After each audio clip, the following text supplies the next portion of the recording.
Bentar ya Bang Rafif ya. Oke, Gi, aman-aman.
Oke, halo Van, dengar Van? Halo, dengar nggak? Oke, bentar ya. Oke Bang Rafif, udah kondusif Bang Rafif ya? Ya, udah. Oke, kita bentar lagi jam 2 ya. Ini sambil nunggu-nunggu yang lain juga, kita di sini ngobrol santai aja ya. Nah, Evan sama Bang Rafif, kita hari ini bahas terkait pendidikan. Nanti kita coba bincang-bincang terkait pendidikan. Nyantai aja, tapi pembahasan kita. Sebelumnya, Bismillah, aku buka dulu ya. Assalamualaikum warahmatullahi wabarakatuh, kawan-kawan semua. Assalamualaikum warahmatullahi wabarakatuh. Oke, sebelum kita lanjut ke diskusi yang lebih jauh, sebelum perkenalkan, nama aku Muhammad Rizky Aulia dari Teknik Universitas Andalas, angkatan 2019. Sekarang dipercaya sebagai moderator ya dalam figur talk kali ini, dari OnSchool juga sebagai CEO-nya. Dan kalau di Universitas Andalas itu aktif di Badan Eksekutif Mahasiswa, Keluarga Mahasiswa Fakultas Teknik ya, selaku gubernur juga. Mungkin boleh sebelum kita bincang lebih jauh, kita kenalan dulu sama materi kita yang luar biasa. Mungkin boleh dari Bang Rafif dulu Bang. Oke, baik ya. Bismillahirrahmanirrahim. Teman-teman semuanya ya. Perkenalkan, nama saya Muhammad Rafif Sajri ya. Akrab dipanggil Rafif atau Rapid ya.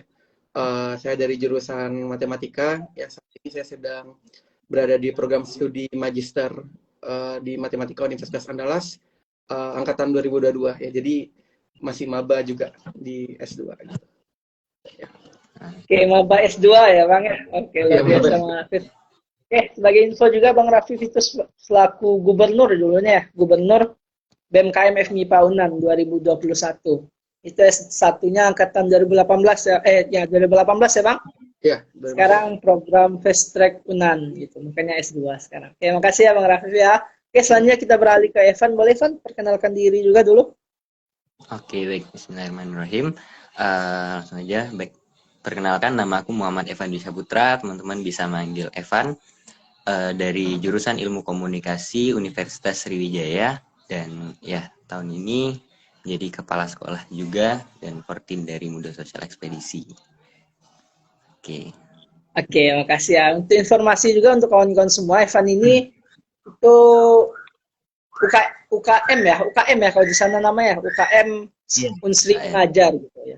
Ini karena mungkin banyak dari UNIP, UNAN mungkin partisipan kita nanti itu sejenis UKM. Jadi Evan ini ketua UKM ya, Unsri Mengajar itu bergerak dalam bidang pendidikan dan sosial ya, lebih ke pendidikan dan sosial. Tuh. Lalu informasi juga aku sama Evan sebenarnya satu SMP dan satu SMA ya kita ya. Itu dari Rejang Lebong dari ini sekalian nostalgia sedikit ya. Oke, makasih kawan-kawan semua udah memperkenalkan diri. Jadi kita figur tak kali ini program rutin dari onschool.id. Ya, ini onschool ini platform digital yang bergerak dalam bidang pendidikan. Sekarang sedang mengembangkan usahanya berupa bisnis digital. Yang bentar lagi kita akan launching. Kita udah ngajak kerjasama, terutama di Provinsi Bengkulu kita coba gaungkan namanya sehingga nantinya onschool.id ini bisa bermanfaat untuk adik-adik kita, terutama usia yang masih siswa ya. Kita fokus ke masih siswa sampai SMA. Oke, Figurta kali ini kita coba membahas tentang pendidikan Indonesia hari ini. Pendidikan Indonesia hari ini. Berbicara tentang pendidikan, pendidikan ini tentu maknanya luas. Dari Bang Rafif sama Evan, materi kita yang luar biasa. Menurut Bang Rafif sama Evan, makna pendidikan itu menurut pribadi Bang Rafif sama Evan itu apa?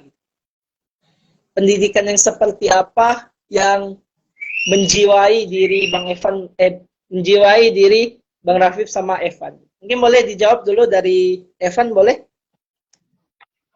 Oke, baik. Kalau ngomong terkait tentang pendidikan ya, pendidikan itu sendiri kalau menurut aku pribadi nih, teman-teman, jadi pendidikan itu adalah sebuah ilmu pengetahuan ya, ilmu pengetahuan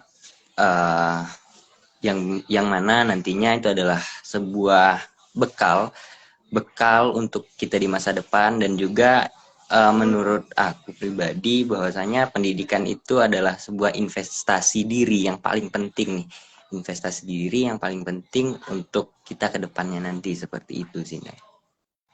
Makna pendidikan yang menurut aku pribadi.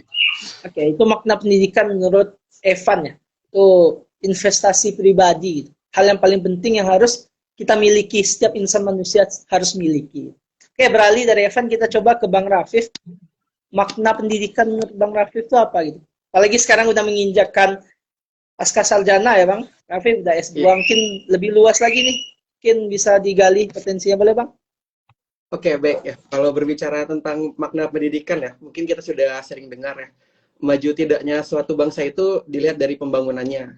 Nah, maju tidaknya pembangunan bangsa itu, nah dilihat dari pendidikannya. Nah, oleh karena itu, makna pendidikan menurut saya sendiri ialah mencerminkan jati diri bangsa gitu. Ya, jadi maju tidaknya pendidikan itu mencerminkan maju tidaknya bangsa tersebut gitu. Ya, jadi pendidikan makna bagi saya itu adalah jati diri bangsa.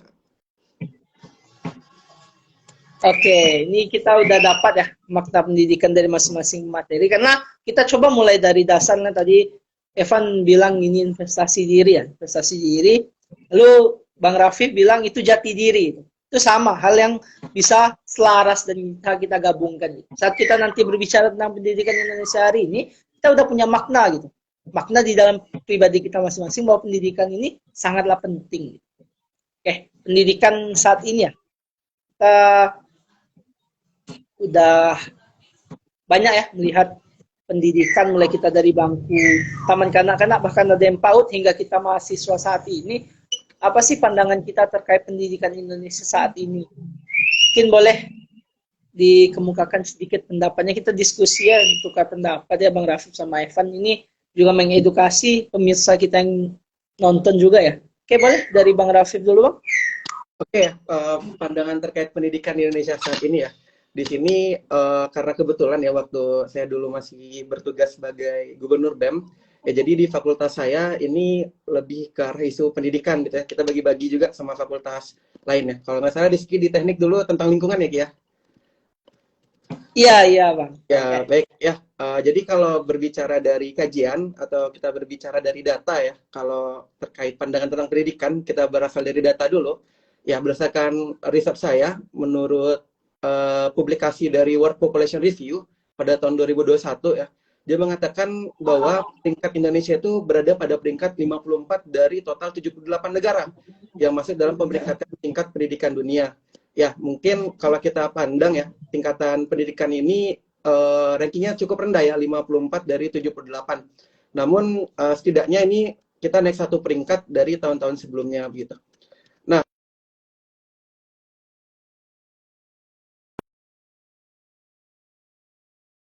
Di survei pada tahun 2018 ya, Indonesia itu berada pada posisi kalau tidak salah urutan ke-67 ya, kalau saya tidak salah urutan ke-67 ya, mana posisi ini sangat jauh sekali dibandingkan dengan negara-negara lainnya begitu.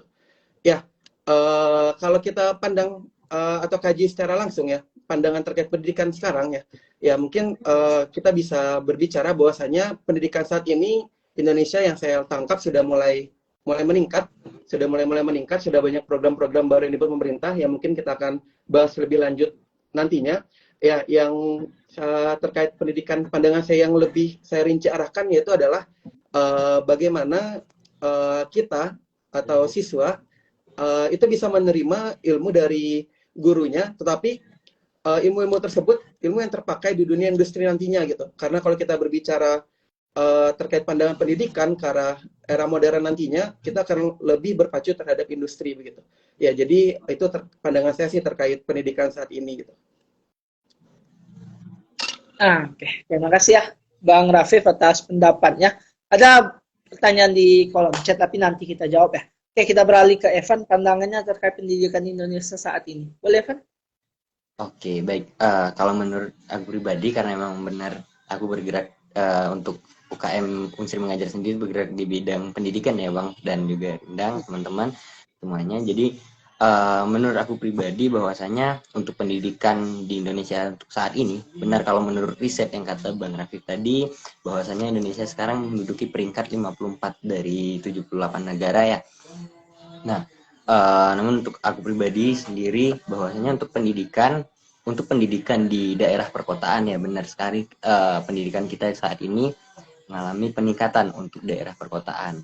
Namun bahwasanya untuk kami pribadi mungkin yang bergerak di bidang sekolah yang benar-benar 3T seperti itu, untuk pendidikan di Indonesia sekarang saat ini kami rasa bahwasanya pendidikan di Indonesia masih kurang ideal karena melihat teman-teman kita, adik-adik kita yang mana di sekolahnya masih banyak kekurangan tenaga pengajar, masih belum bisa mengikuti kurikulum yang ada, dan juga minat-minat baca, minat belajar dari anak-anak itu sendiri pun masih terbilang sangat kurang seperti itu. Jadi untuk tingkat pendidikan di Indonesia saat ini perlu kita lihat kalau untuk teman-teman kita yang berada di luar jangkauan lah ya, jauh dari perkotaan seperti itu, menurut kami bahwasanya pendidikannya masih terbilang cukup sangat rendah dan juga kurang ideal seperti itu, teman-teman. Oke, makasih ya Evan ya sama Bang Rafif sudah mengenai pendapatnya terkait pandangannya mengenai pendidikan kita saat ini. Nah, berbagai isu permasalahan pendidikan sebenarnya sedang berkembang di dunia saat ini, terutama di Indonesia ya. Salah satunya terkait minat literasi, kesadaran masyarakat. Menurut Bang Rafif sama Evan nih, terkait minat literasi, tingkat literasi Indonesia dan kesadaran masyarakat akan pentingnya pendidikan itu gimana sih gitu?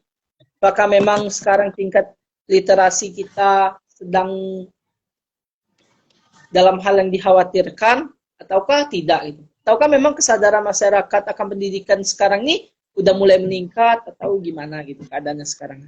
Dari Evan dulu menanggapi. Oke, baik.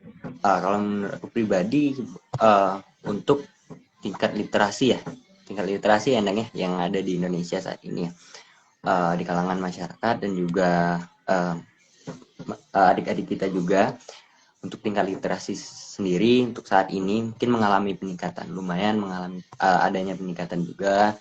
Namun kalau untuk tingkat literasinya sendiri masih walaupun dalam peningkatan, masih terbilang sangat mengkhawatirkan juga ya, karena bahwasanya tingkat literasi di Indonesia saat ini cukup rendah.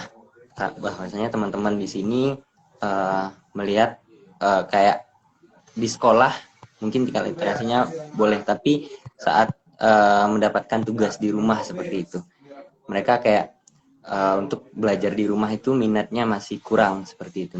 Jadi memang masih butuh bimbingan dan juga kayak butuh digaungkan lagi untuk literasi ini sendiri, bahwasanya di literasi di Indonesia itu masih terbilang sangat mengkhawatirkan seperti itu. Oke. Kita coba bahas satu-satu deh terkait literasi dan baru nanti ke kesadaran masyarakatnya. Oke, boleh Bang Rafif ke bagian literasinya gimana menurut pandangan Bang Rafif? Oke, bagian literasi ya, berarti kita merujuk pada kompetensi membaca dari siswa itu sendiri gitu. Di sini juga saya pernah riset juga, ada laporan hasil aksi ya untuk sekolah menengah pertama. Ini riset yang dilakukan pada tahun 2019 gitu. Nah, dari riset ini mendapatkan data bahwasannya 56% ya ternyata siswa SMA ini kurang dalam membaca gitu. Dan yang lebih parahnya lagi, yang bisa kita katakan membaca itu kurang dari 10% gitu.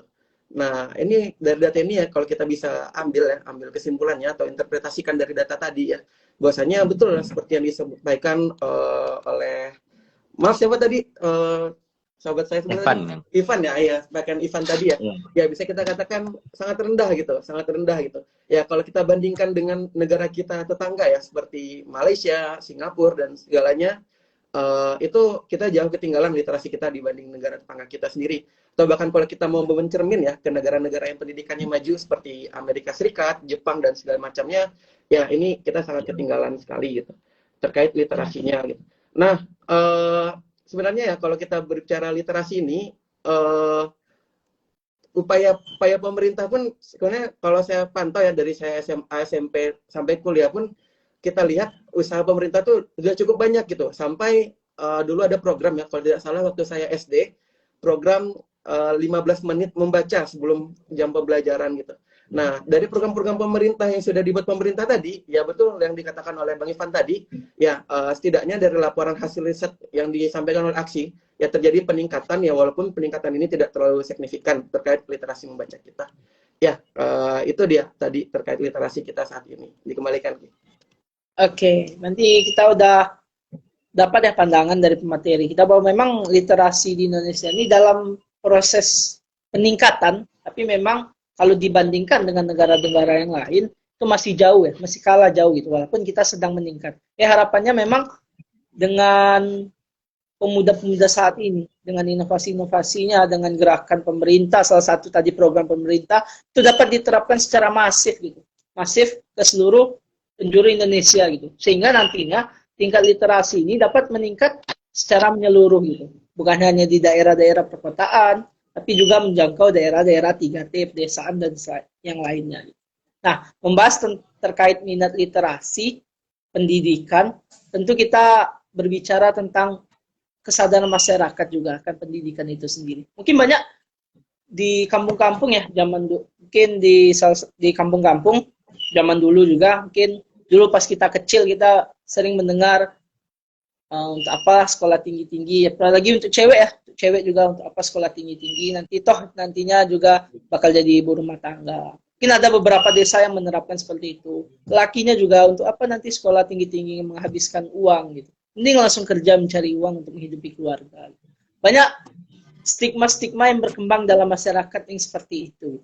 Gimana cara kita sih generasi muda yang peka akan pendidikan ini menyadarkan masyarakat bahwasanya pendidikan itu penting gitu. Kesadaran pendidikan itu penting kita tanamkan secara menyeluruh, bahkan ke masyarakat, ke orang tua kita di desa, karena dengan pemikirannya zaman dulu gitu bisa kita sadarkan mereka gitu.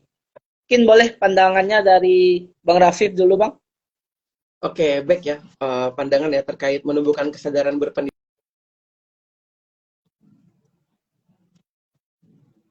terkait pendidikan ya. Ini sebenarnya kajian yang cukup rumit. Kenapa cukup rumit? Karena sebetulnya setiap faktor yang ada di kehidupan ini berpengaruh terhadap pendidikan itu sendiri gitu. Mulai dari pemerhati pendidikan, mulai dari pemerintah pusat, pemerintah daerah, sektor swasta, sekolah, guru, bahkan orang tua wali murid dan kita sebagai mahasiswa pun juga berpengaruh terhadap perkembangan pendidikan kita itu sendiri seperti itu. Ya, terkait menumbuhkan kesadaran, ya yang pertama perlu kita perbaiki menurut saya adalah dari segi siswanya itu sendiri, gitu. Dari segi sistem pendidikannya itu sendiri, gitu. Ya, yang pertama, ya kalau kita bicara terkait sistem pendidikan, ini kalau kita bercerita saja, menurut saya sistem pendidikan di Indonesia saat ini itu terlalu memaksakan gitu. Nah, kenapa saya bilang terlalu memaksakan? Setelah kita pikirkan lebih lanjut ya, kita sekolah masuk jam 7 ya, atau rata-rata jam setengah 8 kalau wilayah Sumatera, wilayah Jakarta itu sekitar jam 7 aja, jam setengah 6 gitu. Dan nanti kita akan diforsir untuk sekolah, belajar, dan nanti ujung-ujungnya kita akan selesai sekolah ya di jam 4 sore gitu, atau bahkan ada juga di jam 5 sore gitu. Nah, menurut saya sistem pendidikan yang seperti ini, yang kita sekolah dan kita menjalani semua mata kuliah, mata pelajaran, ini adalah sistem sekolah yang menurut saya sangat membosankan untuk siswa itu sendiri. Nah, jadi menurut saya yang perlu diperbaiki yang pertama adalah dari sistemnya itu sendiri gitu. Nah, baru-baru ini mungkin kita pernah dengar ya, tahun 2022 ini katanya pemerintah akan menerapkan sistem pendidikan kurikulum mereka tidak salah ya, di mana di kurikulum ini katanya guru akan memberikan ilmu atau pelajaran apa yang diinginkan oleh siswa itu sendiri gitu. Nah, itu dia, kita balik kesadaran itu sendiri gitu. Nah, tentunya jika kurikulum ini terjalankan nantinya atau sedang diuji coba saat ini, yang perlu kita perhatikan apa? Nah, balik lagi ke orang tuanya gitu. Nah, di sini kita harus meluruskan pandangan, kita harus menghormati segala pekerjaan, segala aspek industri, pekerjaan, dan lainnya gitu. Nah, sebenarnya ini agak rumit kalau kita kaji gitu. Kalau kita lebih kecilnya lagi, kita berbicara sebab akibat gitu.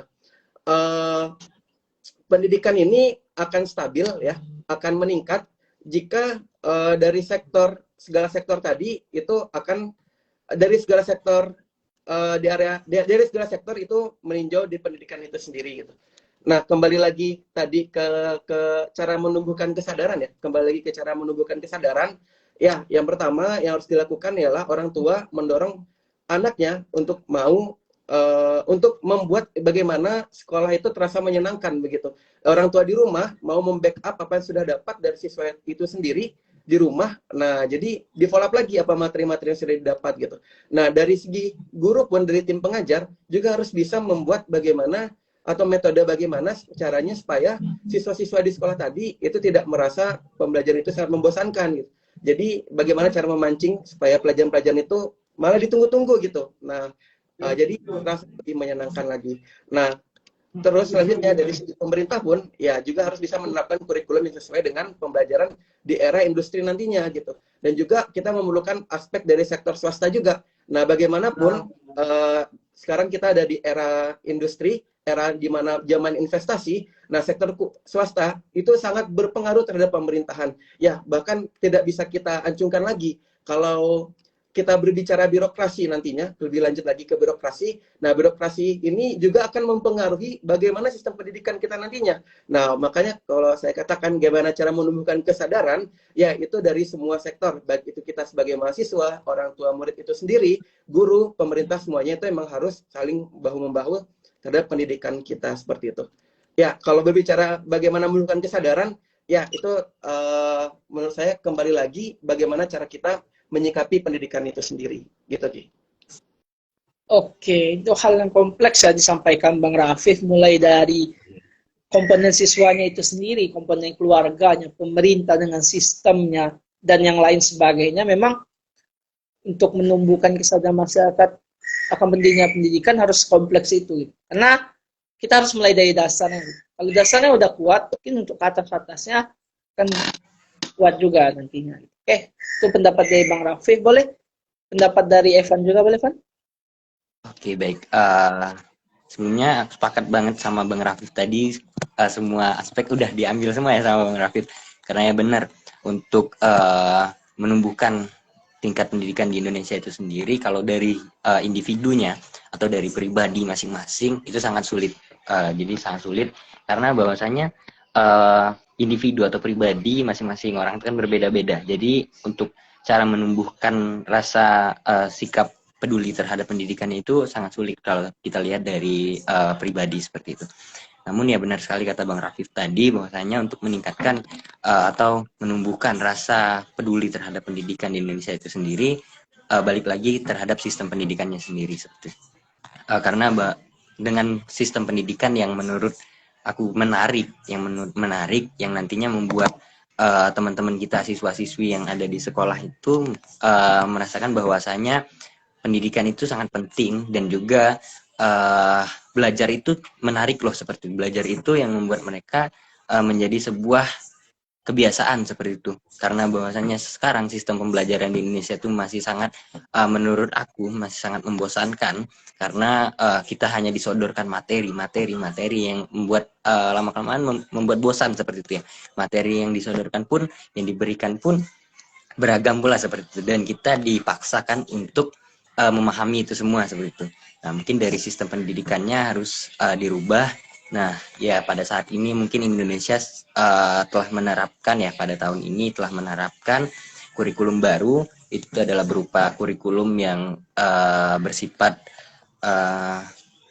insidental ya, karena kurikulum ini digunakan karena adanya pandemi COVID-19 ini, yaitu berupa kurikulum Merdeka Belajar. Nah, di kurikulum Merdeka Belajar ini sendiri itu kalau nggak salah udah aku baca sedikit bahwasanya pembelajaran intrakurikuler ataupun pembelajaran dalam kelas itu beragam. Jadi benar kata tadi, beragam, bahwasanya guru akan meminta pendapat juga dari siswa-siswinya, pembelajaran apa yang bakal kita gunakan saat ini, belajar apa kita hari ini, seperti itu. Dan juga balik-balik untuk menumbuhkan rasa peduli terhadap pendidikan sendiri, balik-balik ke orang tua juga. Peran keluarga sangat penting, bahwasanya dari kecil ataupun tiada kata terlambat ya dalam pendidikan seperti itu ya. Dari kecil ataupun saat ini, dari orang tua itu sudah menumbuhkan rasa bahwasanya pendidikan itu penting, dan juga udah mengajarkan anak-anaknya pembelajaran-pembelajaran yang mungkin membuat mereka, bekal mereka nantinya di sekolah ataupun di ke depan nantinya, seperti itu. Dan juga untuk peran dari guru, mungkin guru ataupun kita sebagai tenaga pengajar seperti itu ya, yang peka terhadap pendidikan, lebih berinovasi lagi dalam segi pendidikan, bahwasanya jangan membuat teman-teman kita atau adik-adik kita di siswa-siswi di sekolah itu menjadi bosan saat mendengarkan pelajaran seperti itu ya. Bagaimana caranya sekreatif mungkin ataupun memberikan inovasi-inovasi terbaru dalam segi pendidikan seperti itu. Dan juga dalam pemerintah ya, tenaga pendidik mungkin butuh dukungan sangat besar dari pemerintah dan juga orang tua untuk menumbuhkan kepedulian pendidikan terhadap teman-teman kita ya. Bahwasanya kalau untuk pemerintah, teman-teman kita, siswa-siswi, mungkin kita pribadi pun pengen merasakan bahwasanya fasilitas yang terbilang cukup ini ya, bagus lah ya di sekolah, yang nantinya membuat kita merasakan bahwasanya pengen ke sekolah seperti itu. Dari menumbuhkan rasa pengen hadirnya sekolah aja terlebih dahulu, bahwasanya kan menumbuhkan lingkungan yang nyaman di sekolah, seperti fasilitas-fasilitas dan juga lingkungan dari guru-gurunya ataupun teman-temannya yang baik, membuat mereka rasa ingin ke sekolahnya itu tinggi seperti itu. Dan juga nanti setelah rasa ingin sekolah tinggi, mungkin lama-kelamaan dengan pembelajaran mereka semakin menarik dan ya saya rasa dengan seperti itu menumbuhkanlah sikap peduli terhadap pendidikan juga. Dan ya mudah-mudahan ya di tahun ini dengan kurikulum terbaru dan segala upaya dari pemerintah dan tenaga pendidik juga meningkatkan lah ya kesadaran bahwasanya pendidikan itu penting. Saya kembalikan ke Linda. Oke, makasih ya Evan ya pendapatnya. Bahwasanya salah satu pendapatnya tadi, pendidikan paling awal itu dimulai dari sektor keluarga ya, yang paling kecil. Dari keluarga, dari kecil kita dibina untuk paham akan pendidikan itu sendiri, mulai dari tata keramanya, pengetahuan umum dan sebagainya gitu. Dan menarik pembahasan terkait kurikulum merdeka ya. Kalau di perguruan tinggi kita ada namanya MBKM, Merdeka Belajar Kampus Merdeka, itu kurikulum yang sedang digarap pemerintah, yang alhamdulillah ini udah masuk tahun kedua ya. Udah banyak ya yang ya kedua yang udah magang. Udah banyak programnya kewirausahaan, asistensi mengajar dan sebagainya gitu. Udah banyak kalau MBKM. Nah, menarik terkait kurikulum merdeka, mungkin ini serta kita juga nggak semuanya paham terkait kurikulum merdeka ya. Kurikulum merdeka ini yang digagas untuk siswa ya, khusus siswa ya kurikulum merdeka. Nah, khusus siswa ini gimana sih kurikulum merdeka itu, dan potensi ke depannya ini gimana terkait kurikulum merdeka? Apakah dengan kurikulum merdeka ini menjadi salah satu solusi yang brilian untuk kita menyaingi pendidikan secara internasional, sehingga pendidikan nasional kita terus meningkat gitu? Mungkin boleh dari Evan dulu. Oke, baik. Terkait Merdeka Belajar itu sendiri, kalau yang saya ketahui pada saat ini ya, bahwasanya kurikulum Merdeka Belajar ini hadirnya karena insidental, melihat dari kondisi kita pada saat ini, yaitu pandemi COVID-19 ya, pandemi COVID-19, bahwasanya pemerintah di sini untuk kurikulum di siswa-siswi sendiri, mereka mengalami perubahan ya, dari yang sebelumnya K13. Jadi untuk saat ini muncullah yang namanya kurikulum Merdeka Belajar. Jadi di sini harapan dari pemerintah itu sendiri, penerapan dari Merdeka Belajar itu sendiri untuk pembelajaran anak-anak itu lebih luas. Jadi dari segi apapun dan dari pola pembelajaran yang mana seperti menggunakan yang saat ini menggunakan Zoom meeting seperti itu, dan bahan-bahan ajarnya pun dan media-media ajarnya pun lebih berkembang seperti itu. Untuk sistem intrakurikulernya, pembelajarannya itu terbilang ya mereka mengambil waktu yang cukup lama juga. Jadi sekolah di sini menginginkan bahwasanya pendidikan dari bukan hanya dari guru aja yang memberikan bahwasanya hari ini pembelajaran yang baik seperti apa gitu.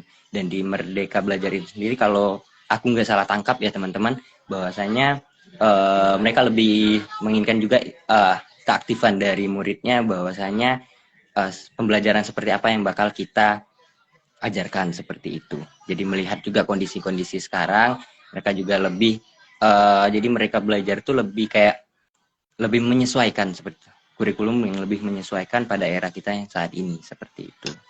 Ini aja sih yang saya pahami untuk saat ini. Oke, terima kasih ya Evan ya. Kurikulum Merdeka Belajar, kurikulum Merdeka Belajar ini terkait kata merdeka ya. Memang itu artinya kebebasan untuk siswa itu memilih apa yang mau dipelajarinya gitu. Dan apakah itu efektif, itu akan dibentuk sistemnya gitu. Hal yang luar biasa digagas pemerintah karena hikmah dari pandemi kita, alhamdulillah ada hikmahnya gitu. Banyak hikmah yang bisa kita ambil gara-gara pandemi ini. Bukan hanya kesengsaraannya, tapi juga pengembangan teknologi termasuk sistem yang kita rasakan saat ini. Oke, beralih dari Evan, kita coba ke Bang Rafif terkait kurikulum merdeka gitu, Bang. Apa kurikulum merdeka itu dan gimana potensinya gitu? Boleh, Bang? Oke, baik ya. Menyambung yang disampaikan oleh Ivan tadi ya, terkait kurikulum merdeka tadi ya. Kurikulum merdeka ini kalau kita pandang secara sekilas ya, ini kurikulum yang lebih mengarah ke minat dan bakat dari peserta didik itu sendiri gitu. Ya, yang mana gunanya itu adalah berfokus pada materi esensial, pengembangan karakter dan kompetensi dari peserta didik. Ya, jadi kurikulum merdeka ini lebih menggali potensi-potensi apa yang dimiliki oleh siswa itu sendiri. Jadi lebih ke memancing gitu. Jadi potensi apa sih yang dimiliki oleh peserta didik itu sendiri gitu. Ya, saat ini kurikulum Merdeka Belajar itu sebenarnya sudah diterapkan dan akan dirancang kembali sampai dari tahun 2022 sampai 2024 akan dijalankan kembali, namun tidak diwajibkan untuk semua sekolah gitu. Ya, jadi ini masih tahap penyesuaian juga selama 2 atau 3 tahun ini, dan nanti jika kurikulum ini dirasa berhasil atau efektif, ya mulai akan diwajibkan untuk semua sekolah-sekolah seperti itu. Ya, kalau dipandang lebih lanjut lagi, ya kurikulum Merdeka Belajar ini banyak sekali perubahan gitu. Ya, mulai dari jenjang SD, ya yang mana mapel IPA sama IPS-nya ini digabung gitu. Jadi lebih diperkecil lagi mata pelajarannya seperti itu. Ya, kemudian apa? Kemudian ada tambahan mata pelajaran yaitu informatika gitu. Nah, kalau kita dulu informatika dikenal mungkin ada beberapa sekolah yang di SMP atau di SMA baru ketemu informatika. Nah, sekarang informatika ini diwajibkan gitu. Nah, karena apa? Karena perkembangan dari era digital itu sendiri gitu. Nah, kita sadar atau nggak sadar, selama ini kita bersekolah, berkuliah, kita nggak pernah diajari yang namanya bagaimana cara kita mengoperasikan Instagram, bagaimana cara kita mengoperasikan YouTube dan segala macam seperti itu. Namun secara langsung, nah sekarang kita memakai hal-hal itu gitu. Bahkan sudah banyak sekarang sektor-sektor industri yang bergerak di era digital, berkarya melalui YouTube menghasilkan uang, berkarya di Instagram menghasilkan endorse segala macam gitu. Bahkan kalau kita lihat data ya, rata-rata orang Indonesia itu sehari itu bisa memegang gadgetnya 3 sampai 8 jam gitu. Nah, ini kan suatu angka yang bisa kita katakan kita sudah mulai beralih ke era digital. Nah, itu tadi kurikulum Merdeka tadi ya memberikan kita lebih banyak kesempatan untuk mau belajar apa kita supaya kita bisa berkembang dalam dunia industri nantinya seperti itu. Ya, jadi kurikulum Merdeka ini kalau kita pandang sebenarnya tidak jauh berbeda dengan kurikulum sebelumnya. Ya, namun kurikulum Merdeka ini lebih spesifik ke menggali potensi-potensi yang ada dalam diri siswa itu sendiri. Ya, dikembalikan. Oke, terima kasih ya Bang Rafif, ini membuka cakrawala berpikir kita semua ya. Misalnya memang kurikulum Merdeka ini hal yang luar biasa gitu diterapkan di Indonesia mengikuti perkembangan zaman gitu. Mulai dari yang ini pengetahuan untuk kita ya, untuk adik-adik kita juga, mana tahu kita punya adik-adik di tingkat SD, SMP ataupun SMA, ini pengetahuan buat kita bahwasanya nanti di tingkat-tingkat SD, SMP sama SMA bakal diterapin nih kurikulum Merdeka yang nanti bisa dicari juga referensi bacanya di internet sistemnya gimana. Ini ada pertanyaan juga menyambung aja ya Bang, ini terkait kurikulum Merdeka nih di kolom chat gitu. Ada sistem ranking atau gimana gitu. Oke, boleh mungkin pemateri kita bisa jawab dari Bang Rafif, boleh Bang? Kalau mengetahui. Oke. Ya baik ya, kalau dalam kurikulum Merdeka apakah ada sistem ranking atau tidaknya, mohon maaf saya sendiri belum tahu, ya, juga belum meriset lebih lanjut terkait kurikulum Merdeka ini. Namun kebetulan saya sendiri sekarang sedang di Jakarta ya bersama keluarga besar, dan jadi ada juga nih adik yang sudah mencobakan kurikulum Merdeka selama 1 semester gitu. Ya, kata adik saya sendiri itu ya, itu tidak ada perankingan di situ. Bahkan nilai pun yang diberikan cuman indeksnya A, B, C gitu aja gitu. Tapi kalau untuk penerapan lebih lanjutnya, apakah semuanya seperti itu atau tidak ya masih belum tahu gitu. Dikembalikan. Oke, menarik ya. Kalau dari Evan, mau disampaikan terkait perankingan? Ini sistem yang biasa kita gunain ya, dari SD, SMP, SMA, kita selalu dikotak-kotakan dengan peringkat gitu. Boleh Evan? Oke, kalau untuk saat ini ya, aku juga masih membaca-baca lagi untuk terkait kurikulum Merdeka Belajar itu sendiri ya, karena emang benar-benar kalau untuk di Palembang sendiri kurikulum ini baru diterapkan baru-baru ini 2 hari yang lalu atau sehari yang lalu baru diterapkan, disetujui ya, disepakati oleh pemerintahan Kota Palembang bahwasanya untuk kurikulum ini sendiri. Kalau untuk terkait sistem perankingan sendiri, aku juga masih belum mengetahui, tapi kalau nggak salah, kalau dengar-dengar kabar dari teman-teman bahwasanya katanya di kurikulum Merdeka Belajar ini sendiri tidak ada sistem perankingan ya, bahwasanya iya sistem penilaiannya kayak yang kata Bang Raffi tadi, mungkin seperti itu nantinya yang perbedaan dalam kayak ilmu pengetahuan ataupun keterampilannya itu dibuat seperti AB seperti itu aja, nggak ada nilai pasti yang kayak seperti zaman kita terlebih dahulu ya 75 seperti itu. Kayaknya seperti itu kalau untuk saat ini. Mungkin nanti bakal dipelajari lebih lanjut sih untuk ini. Oke, karena untuk kurikulum dari Unsri Mengajar sendiri, kami tidak menggunakan kurikulum dari pemerintah ya. Kalau dari Unsri Mengajar sendiri, kami itu lebih kayak menginovasikan kurikulum sendiri seperti itu. Jadi memang belum baca lebih lanjut untuk kurikulum Merdeka Belajar. Oke, luar biasa ya. Bahkan UKM Unsri Mengajar pun bisa menginovasikan ya kurikulum yang sudah ada saat ini. Mungkin mengkompar dengan negara lain ataupun tempat lainnya. Ini luar biasa Unsri Mengajar ya. Oke, mungkin terkait. Oke, ini ada tanggapan. Oke, terima kasih ya. Terima kasih terkait pertanyaan dan tanggapannya Randy Lugis. Ya, bahwasanya memang efek buruknya dari perankingan, kita merasa terkotakkan dengan peringkat gitu. Efek lainnya juga di tingkat keluarga, kadang kita suka dibandingkan. Ini si kakak ranking 1, si adik ranking 2, dan sebagainya. Terlalu terkotakkan kita. Dan kita merasa hanya berkompetisi aja untuk mendapatkan nilai. Bukan mencintai nilai pelajaran itu sendiri. Itu jeleknya ya. Mungkin sisi buruknya yang kita pandang. Dengan adanya kurikulum Merdeka ini, kita merasa kita lebih merdeka, kita lebih bebas dengan mengekspresikan apa yang kita mau pelajari. Einstein pernah mengatakan, setiap anak itu jenius gitu. Tapi kalau kita menilai ikan dari cara memanjat pohon, maka ikan itu akan merasa bodoh seumur hidup gitu. Jadi kemampuan kita berbeda-beda. Setiap insan itu berbeda-beda kemampuannya. Mungkin aku kemampuannya lain, si B kemampuannya lain. Ada yang pandai berhitung, ada yang pandai berolahraga, ada yang memang master of seni gitu. Ada yang wawasannya luas gitu. Memang banyak jenisnya manusia di dunia ini. Karena itu kita saling melengkapi dan makhluk sosial. Itu menarik ya pembahasan terkait kurikulum merdeka. Oke, kita beralih dari kurikulum merdeka menanggapi keadaan saat ini ya teman-teman semua. Kita udah tahu ya badai pandemi udah berlalu nih. Udah berlalu badai pandemi. Sekarang mulai ya normal lagi ya. Mulai udah sekolah udah offline gitu. Perkuliahan juga udah offline, praktikum dan sebagainya gitu. Tapi hal yang tetap nggak bisa ditinggalkan dari habits manusia ini adalah terkait teknologinya gitu. Teknologi gitu. Kita juga tadi udah ada yang bahas terkait era ya. Era society 5.0 di mana memang ini adalah upgradean dari revolusi industri 4.0 yang dimana di era society ini kita manusia itu hidupnya dengan teknologi itu berdampingan sangat erat gitu. Bahkan kita dapat memanfaatkan teknologi-teknologi ini dalam segala lini kehidupan. Mulai dari pendidikan, kesehatan, semuanya, semua hal. Masuk ini baru-baru ini kan udah banyak nih aplikasi-aplikasi yang diterapkan pemerintah, Pertamina lah dan sebagainya. Hal itu yang merambah ke kehidupan kita gitu. Terkait digitalisasi pendidikan. Oke, kita bicara tentang terkait digitalisasi pendidikan.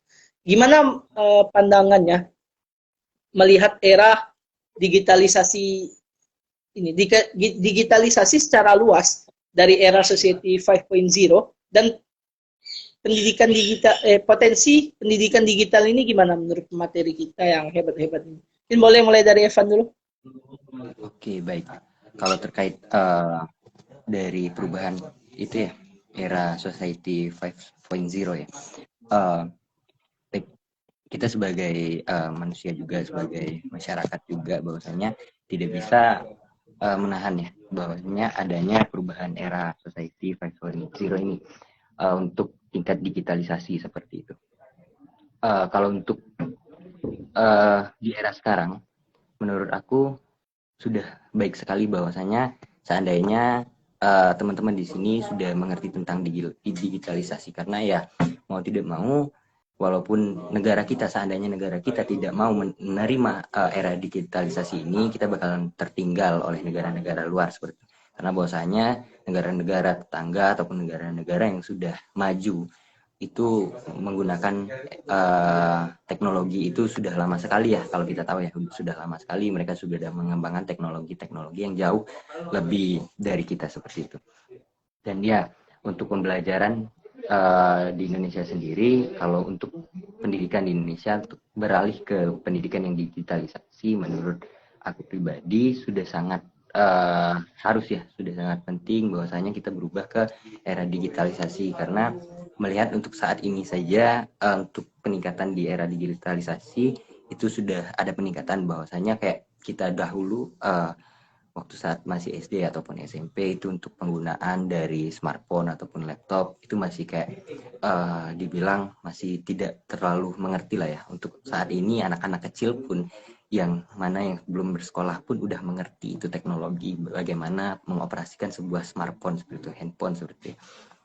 Namun untuk saat ini kita harus melihat juga seperti itu, bahwasanya kalau mau beralih ke era digitalisasi dalam dunia pendidikan, perhatikan juga teman-teman kita yang berada di luar kayak gitu, teman-teman kita yang kayak adik-adik yang ada di desa ataupun teman-teman kita yang selama ini mungkin untuk bersekolah pun mereka membutuhkan biaya yang sangat besar seperti itu ya. Untuk sekolah pun mereka tidak memiliki biaya seperti itu. Jadi kalau mau beralih ke digitalisasi, mungkin perbaiki dulu fasilitas-fasilitas ataupun sistem-sistem yang ada di Indonesia seperti itu. Dan juga terkait peningkatan digitalisasi ini, mungkin aku juga melihat ada baiknya seperti itu. Ada baiknya adanya kontrol dari orang tua ataupun teman-teman yang lebih mengerti seperti itu ya. Karena bahwasanya kalau tidak ada kontrol di dunia digitalisasi ini, teman-teman, karena kan di dunia digitalisasi ini sangat mudah untuk mengakses sesuatu seperti itu ya. Dari sistem pembelajaran pun apa yang tidak kita dapatkan di sekolah kita bisa men-search-nya di Google seperti itu ya, mencari di Google ataupun di berbagai ragam aplikasi-aplikasi yang udah disediakan saat ini seperti itu ya. Jadi seandainya tidak ada kontrol dari orang tua ataupun masyarakat ataupun dari lingkungan, takutnya teman-teman ataupun adik-adik kita karena dengan kemudahan yang diberikan oleh teknologi ini tadi, jadi ke arah yang lebih salah, ke arah yang tidak benar ataupun yang negatif seperti itu. Saya kembalikan ke Ringdan. Terima kasih. Oke, terima kasih. Ya, kalau terkait zaman kita dulu ya, Van ya, bahkan SMP dulu nggak boleh bawa Android ya, ya zaman kita gitu. Tapi sekarang malah udah potensi digitalisasi pendidikan ini udah sangat tinggi. Bahkan anak TK atau anak SD berpeluang sekali bawa Androidnya ke sekolah. Gitu. Apalagi dengan dampak pandemi kemarin ini ya, anak-anak SD harus didampingi orang tuanya. Memang itu ya, evaluasi yang perlu kita lihat. Kalau memang kita mau berubah, kita harus lihat sektor-sektor di sisi-sisinya. Gitu. Gimana dari segi kemampuan keluarganya, fasilitas yang kita miliki, apakah sanggup untuk menopang pendidikan digital itu sendiri. Ini luar biasa ya pendapat dari Evan. Boleh dari Bang Rafiq gimana Bang?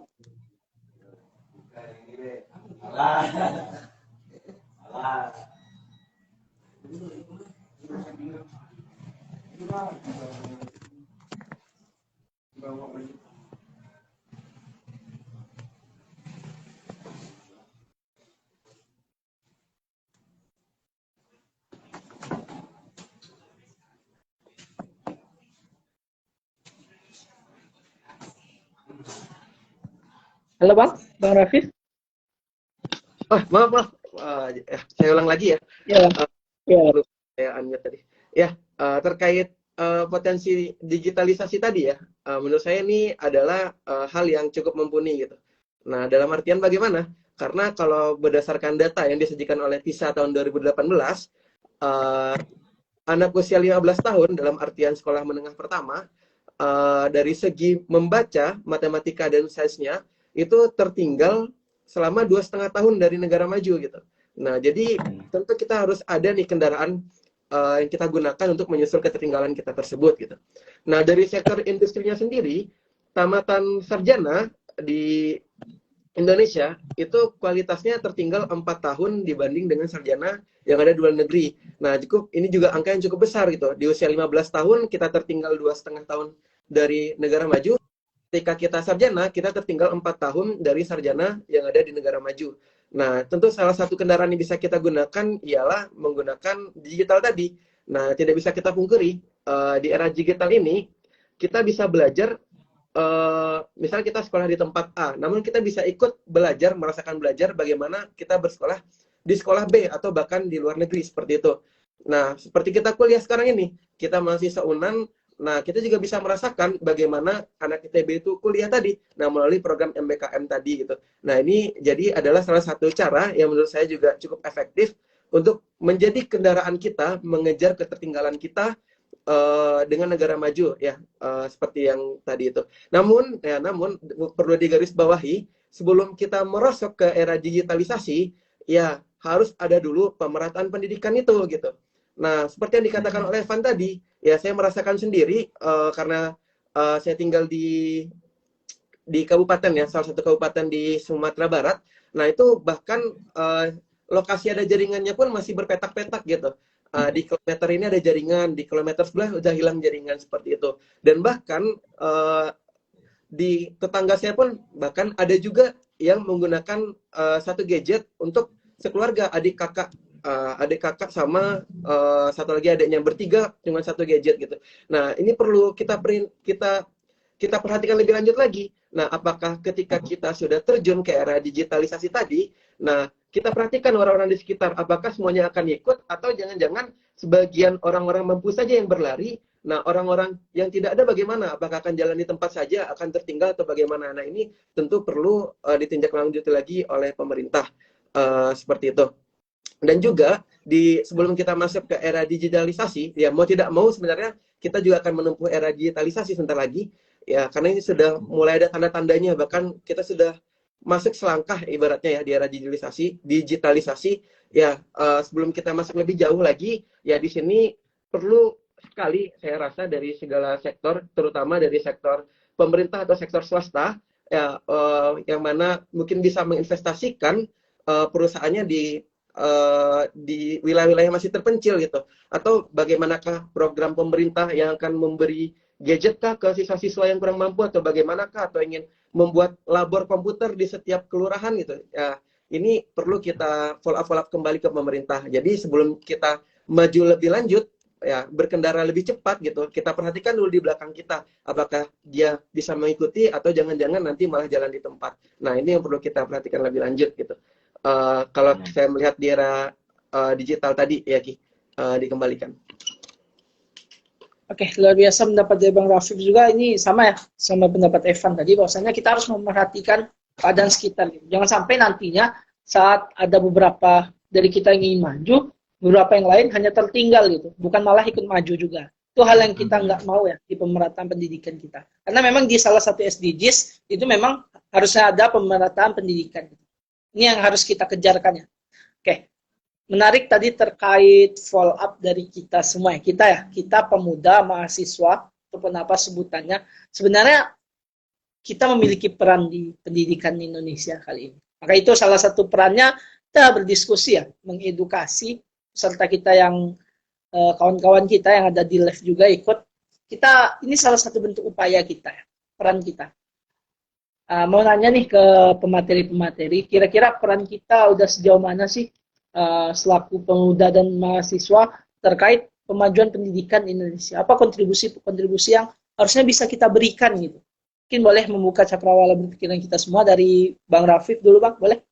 Oke, baik ya.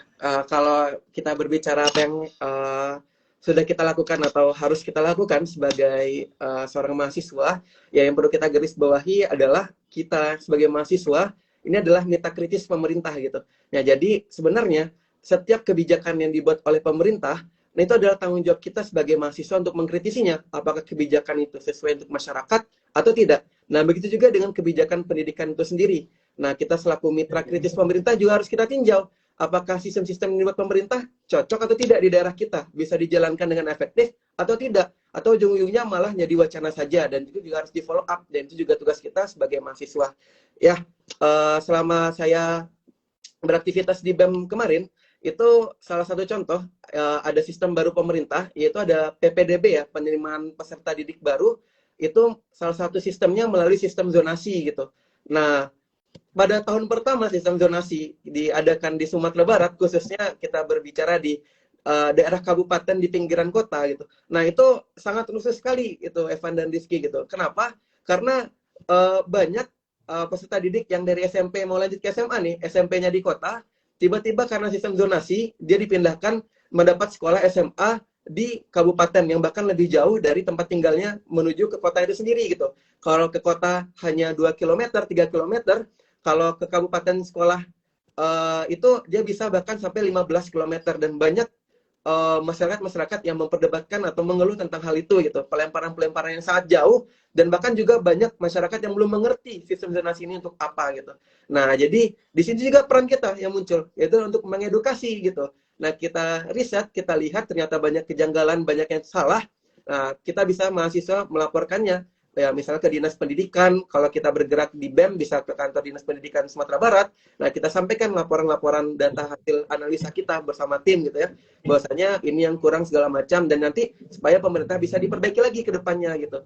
Nah, karena jika sistem dari pemerintah ini dijalankan terus-terus dijalankan namun tidak ada evaluasi, ya dalam artian hanya evaluasi dari timnya saja tanpa evaluasi dari mahasiswa sebagai tim analisa, ya tentu ini akan berputar menjadi roda rantai yang ujung-ujungnya bakal itu setiap tahun. Nah, tidak ada perkembangan kita gitu.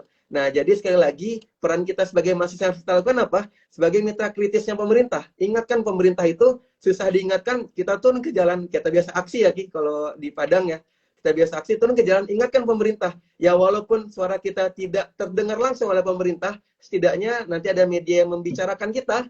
Nah, media itu yang memberitahu ke pemerintah secara tidak langsung. Ya gitu, cara kita bergerak ada dari segi mitra kritis pemerintah. Dan sebenarnya ada salah satu cara untuk bergerak lagi, itu ialah dengan cara kalau turun ke siswa itu langsung gitu.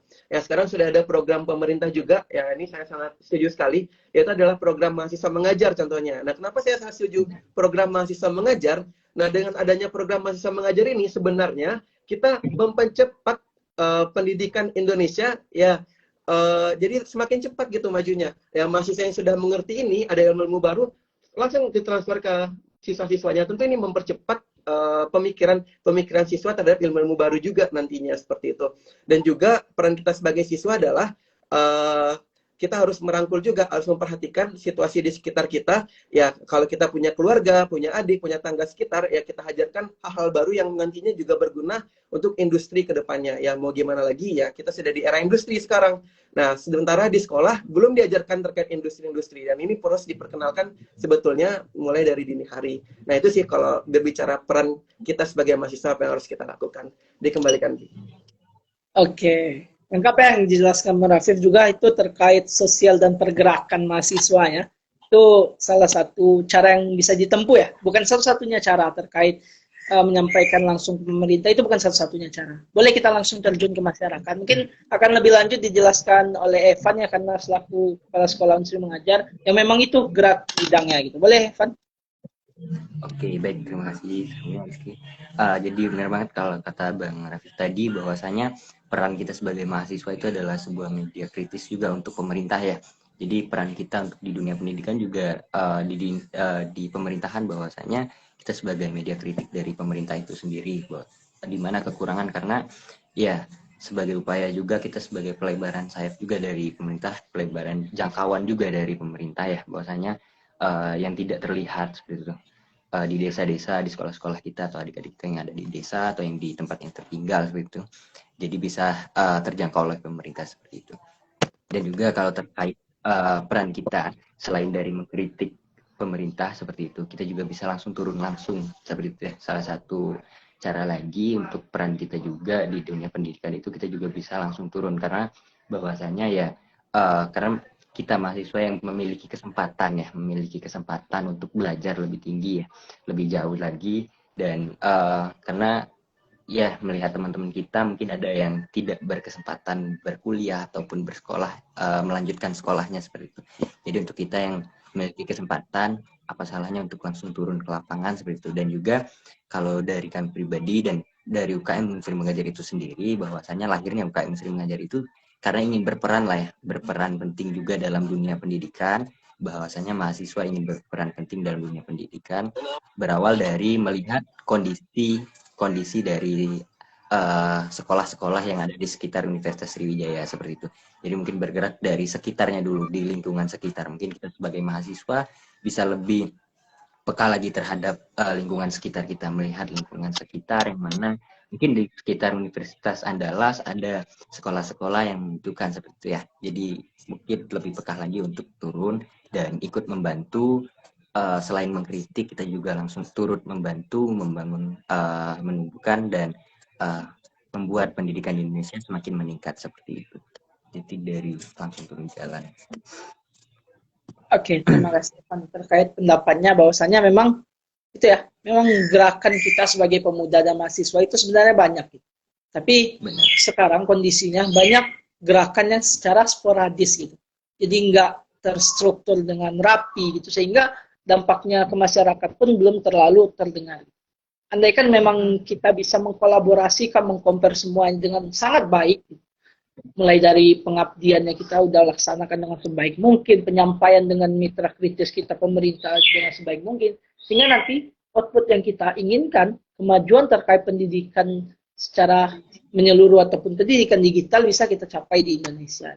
Ya alhamdulillah, kalau dari kita sendiri ya, dari kami, salah satu peran kami untuk pendidikan Indonesia itu menciptakan platform digital ya untuk pendidikan, onschool.id. Ini memang platform yang sedang dikembangkan, yang kita kembangkan bersama kawan-kawan dari Provinsi Bengkulu juga. Kita coba mengembangkan platform ini sehingga nantinya berpusat dari Kota Bengkulu dan Provinsi Bengkulu menyebar, sehingga nantinya kita dapat masuk ke sekolah-sekolah gitu. Dengan memperhatikan tadi ya, memperhatikan fasilitas dan sebagainya, kita coba ajak kolaborasi pemerintah dan sekolah-sekolah untuk menopang pendidikan digital mulai dari provinsi kita sendiri, mulai dari tanah kelahiran kita. Itu yang kita coba bangun ya.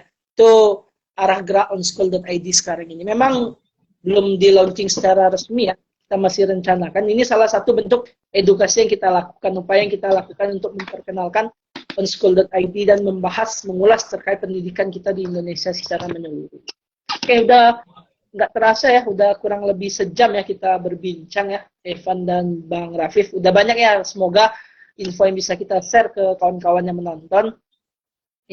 Semoga nantinya dengan apa yang kita bincangkan ini nggak hanya untuk peserta aja, untuk diri kita juga saling menambah pengetahuan ya. Banyak juga yang Rizky baru dengar di sini. Kita coba menambah wawasan kita, membuka cakrawala berpikir kita, bahwasanya mahasiswa itu harus aware dengan keadaan sekitar kita, terutama pendidikan yang sedang kita alami.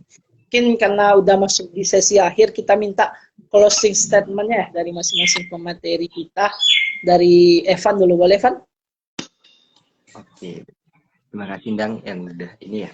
Terima kasih juga untuk teman-teman dari On School ID yang udah mengundang ya, yang udah mau memberikan juga kesempatan untuk kami berbicara di kesempatan kali ini ya.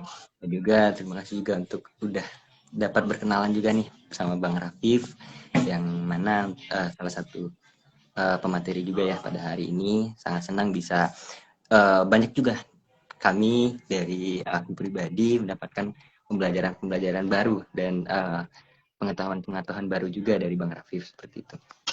Dan juga dari aku pribadi, kalau untuk di dunia pendidikan sendiri, teman-teman mungkin harapannya ya untuk teman-teman mahasiswa ataupun yang memiliki ilmu yang lebih ya seperti yang udah belajar jauh-jauh seperti itu. Manfaatkanlah ilmu yang ada. Apabila disimpan sendiri, ilmu itu tidak akan ada gunanya ya. Jadi apa salahnya kita membagikan kepada teman-teman kita ilmu yang sharing ilmu tadi kepada teman-teman kita yang membutuhkan seperti itu ya. Jadi di dunia pendidikan ini mengutip dari kutipan ya Ki Hajar Dewantara, bahwasanya setiap orang adalah guru dan juga setiap tempat adalah sekolah. Jadi siapapun dari kita itu berhak untuk memberikan pembelajaran kepada teman-teman kita seperti ini aja. Ini adalah sebuah cara untuk padahal kita hanya seperti apa ya, sharing-sharing, tapi ini adalah sebuah rasa kita ingin meningkatkan pendidikan yang ada di Indonesia ini seperti itu. Dan juga seperti ini pun sudah seperti sekolah ya, kita juga mendapatkan pengetahuan dari perbincangan kita pada hari ini seperti itu. Jadi untuk teman-teman dari luar sana lebih peka lagi terhadap pendidikan, karena bahwasanya pendidikan di Indonesia ini sangat tertinggal seperti itu ya.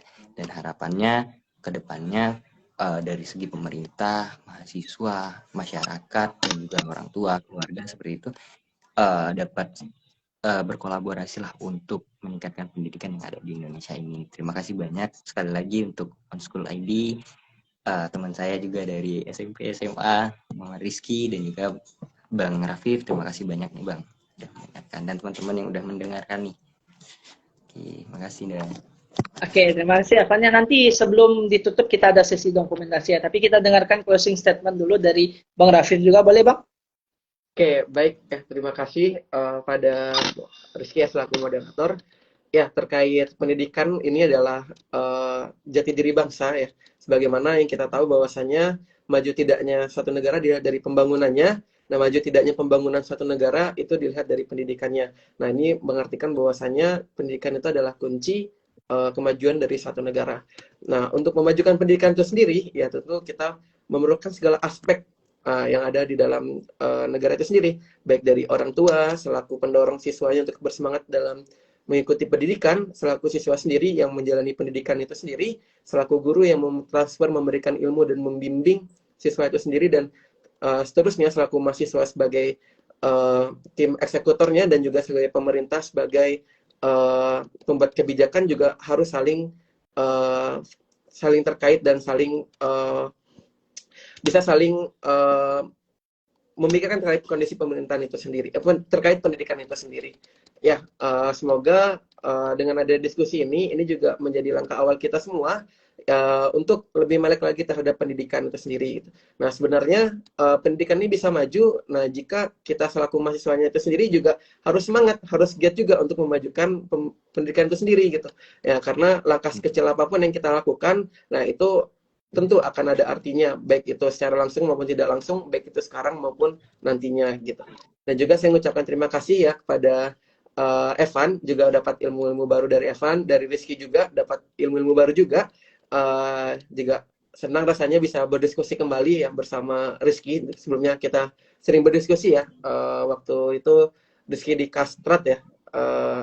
Saya selaku gubernur juga sering tukar-tukar isu sama Rizky, dan alhamdulillah diberi kesempatan lagi untuk bertukar-tukar ilmu lagi bersama Rizky dan sahabatnya Rizky ya. Ya, semoga dengan adanya diskusi ini bisa membuka wawasan kita lebih lanjut dan juga pemikiran kita, kepedulian kita terhadap pendidikan itu sendiri. Ya, sekian dari saya kembalikan ke Rizky.